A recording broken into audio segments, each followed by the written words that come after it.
Simpuri Akmal Adiansyah barisnya dengan pamiasa salam 30 menit ka ayun. Dinosaurus salah saiji tempat pintonan dinosaurus di Bekasi. Ayeuna jadi pangjugjugan balarea kasup pangjugjugan pikeun ngabuburit. Di ieu tempat nu ngadong deuna meunang pangawruhan mundel ngeunaan dinosaurus. Pikaresepkeun kitu pisan warna dinosaurus di Cimol di Bekasi teh. Teu kudu heran mun eta pintonan teu wae angeuteun kudu lalajo utamana barudak pari diaping ku kolot-kolotna.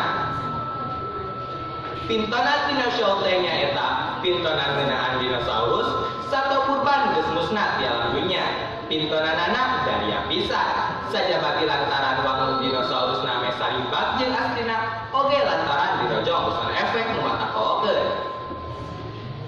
Seli jeung Risma, warga Bekasi ngaku lalajo dinosaurus teh resep ka Cina.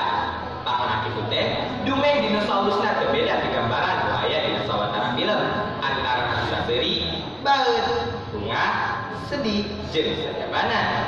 Eta sabab namun aya waktu manehna sok ngaaja lalajo bari sakalian ngabuburit.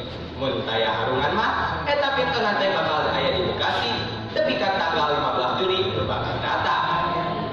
Pamiasa sakitu warta anu biasa kapidangkeun dina warta dengan ieu. Simpuri Akmal Adiansyah sejak amit mundur amit mungkur. Wassalamualaikum warahmatullahi wabarakatuh.